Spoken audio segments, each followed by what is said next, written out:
Buenos días, compañeros y doctor. El día de hoy a mi equipo le tocó exponer sobre el sentido del gusto, dado por la materia de Fisiología Básica del tercer semestre de la Facultad de Medicina con licenciatura en Médico General, dada por el docente Luis Alberto González García. Mi equipo está conformado por Aguilar López Elina, Félix Beltrán Paola, Millán Araujo Alexa, Obeso Valenzuela América, Peraza López Yaritzi, Rincón Juan Nidia, Villarrojo Emi, Zavala Galindo Jania y su servidora Carrillo Castro Fernanda. Bienvenidos. Hoy vamos a explorar cómo funciona el sistema gustativo encargado de transformar moléculas químicas de los alimentos en impulso nervioso. Esto nos permite reconocer qué comemos y preparar al cuerpo para dirigirlo correctamente. El tipo de energía que detecta ese sistema es energía química. Las sustancias químicas que detecta el gusto provienen de los alimentos. Al entrar en contacto con las papilas gustativas, se disuelven en la saliva y así pueden ser detectadas por las células gustativas. Por ejemplo, sodio, protones, azúcar, aminoácidos y componentes amargos. Cada uno activa diferentes receptores gustativos. El gusto tiene varias funciones: reconocer nutrientes, detectar toxinas, regular la digestión anticipatoria y participar en la percepción del sabor, junto con el olfato y el trigémino. Este último detecta sensaciones como picante, frío o calor en la boca, complementando el sabor. En este video explicaremos su anatomía, fisiología, bioquímica, así como los componentes fundamentales del órgano transductor, son las papilas gustativas. La vía de conducción involucra nervios como el facial y el glosofaringeo, y la corteza cerebral interpreta los sabores, es el centro y área de análisis cortical. Vamos a seguir con el órgano transductor del gusto, que son las papilas y los botones gustativos. Tenemos que el órgano transductor es el botón gustativo, ubicado dentro de ciertas papilas linguales, como las fungiformes, las foliadas y las circunvaladas. Las fungiformes son las que se encuentran en las puntas y al borde, y estas se van a encargar de percibir los sabores dulces y salados. Vamos a tener a las papilas foliadas, que estas se van a encontrar a los laterales y posteriormente, que son muy sensibles sobre todo en la etapa de la infancia. Vamos a tener a las papilas circunvaladas, que van a ser las grandes redondas que se encuentran posteriormente a la lengua, que predominan la detección del sabor amargo. Vamos a tener a las papilas filiformes, que estas se supone que no participan en el sentido del gusto. Ahora vamos a tener a los botones sensoriales. Cada botón contiene entre 50 a 100 células sensoriales organizadas en tres tipos. Tipo 1 va a ser el de soporte. Tipo 2 se va a encargar de detectar dulce, amargo y umami. Y el tipo 3 detecta lo ácido y parte de lo salado. Tenemos que estas células se encargan de transformar energía química en energía eléctrica, lo cual constituye el proceso de transducción sensorial. Ahora veamos cómo las células del gusto convierten la química en electricidad. Este es el proceso de transducción. El proceso inicia cuando el alimento se mezcla con saliva y libera sus moléculas. Estas moléculas, llamadas tastantes, ingresan al botón gustativo por el pequeño poro gustativo y activan receptores o canales iónicos en las células.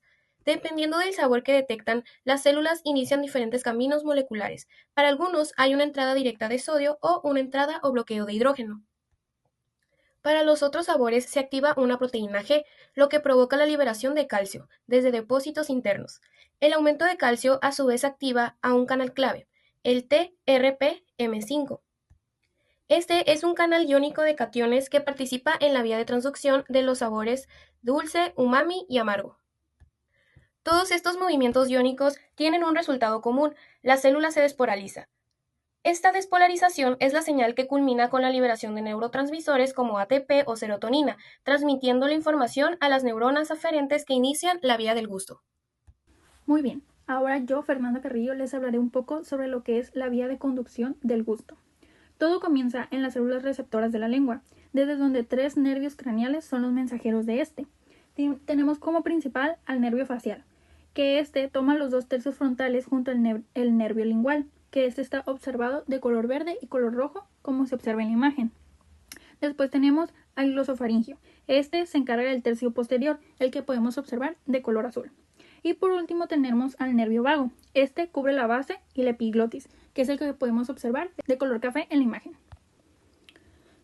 Continuando sobre la vía de conducción del gusto, tenemos que estas fibras aferentes de primera orden viajan hacia su primera sinapsis con neuronas de segunda orden, en el núcleo del tracto solitario, ubicado en el bulbo raquídeo, que es el que podemos observar como dos bolitas verdes aquí en la imagen.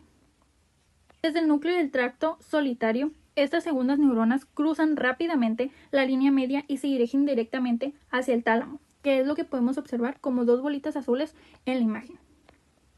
Que esta se considera como la estación de relevo solitaria. Ahí llegan al núcleo ventral posterior para hacer la última sinapsis y finalmente la neurona de tercera orden dispara la señal hacia la corteza gustativa primaria, ubicada en la ínsula, que es lo que podemos observar aquí señalado en la imagen.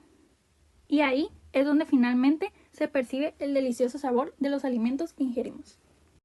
Bioquímica del sabor umami. El umami es uno de los 5 sabores básicos y se detecta principalmente gracias al L-glutamato y algunos nucleótidos como lo son el IMP y el GMP. Nuestro cuerpo reconoce este sabor mediante un receptor formado por dos proteínas que son la T1R1 y la T1R3. Cuando estas moléculas se unen al receptor se activa una cascada molecular similar a la del sabor dulce. La primera parte de esta cascada consiste en la activación de gusducina, que es una proteína que inicia la señal dentro de la célula. Después de la gusducina se activa una enzima llamada PLC-beta 2 y esta produce una molécula llamada IP3. El IP3 provoca la liberación del calcio dentro de la célula. Después de esta sigue el aumento del calcio, activa un canal llamado TRPM5 y finalmente se libera el ATP. El ATP sirve y viaja hacia los nervios gustativos, lo cual le permite al cerebro reconocer el sabor del umami. Además, cuando está presente el IMP, esta potencia la señal del glutamato, lo que hace que el sabor del umami sea percibido con mayor intensidad. Muy bien, ahora yo voy a explicarles la bioquímica del sabor dulce. Cuando comes algo dulce, las moléculas de azúcar o edulcorante se unen a un receptor en la lengua llamado T1R2 más T1R3, ubicado en células gustativas tipo 2. Esa unión enciende al cuerpo y activa una proteína G llamada gusducina. Luego la gusducina activa una enzima clave, la fosfolipasa C-beta 2. Esta enzima produce una señal interna llamada inositol trifosfato. Y pues, ¿qué es lo que hace el inositol trifosfato? Pues este libera calcio desde el retículo endoplásmico, aumentando el calcio dentro de la célula.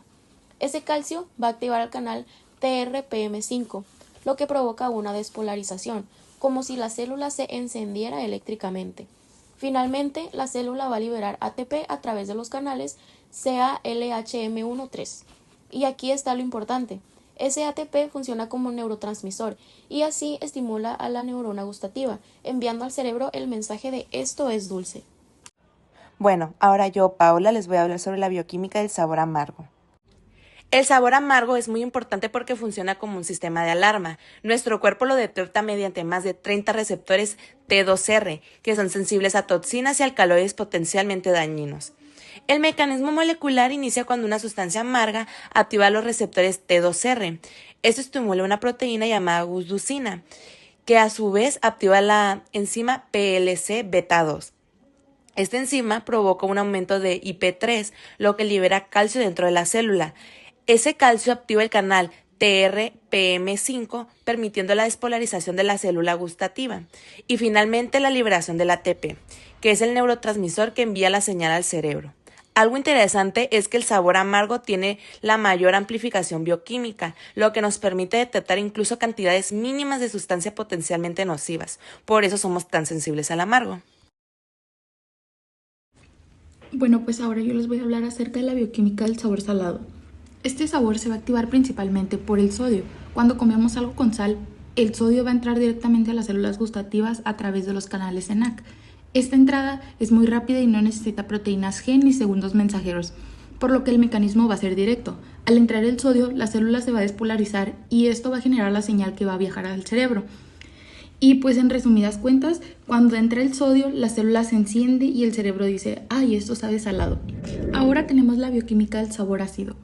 En el caso del sabor ácido, el estímulo van a ser los protones, es decir, iones de hidrógeno. Estos pueden actuar de dos maneras, pueden entrar a la célula o pueden bloquear los canales de potasio, que normalmente dejan salir carga positiva. Cualquiera de los dos mecanismos va a provocar que la célula se despolarice. En el sabor ácido, las células que participan pues van a ser principalmente las de tipo 3, que van a liberar serotonina mediante una sinapsis clásica con vesículas. Esto, al liberar serotonina, se va a activar el nervio gustativo. Por eso, de manera simple, cuando hay muchos protones, la célula manda la señal y el cerebro reconoce que algo sabe ácido.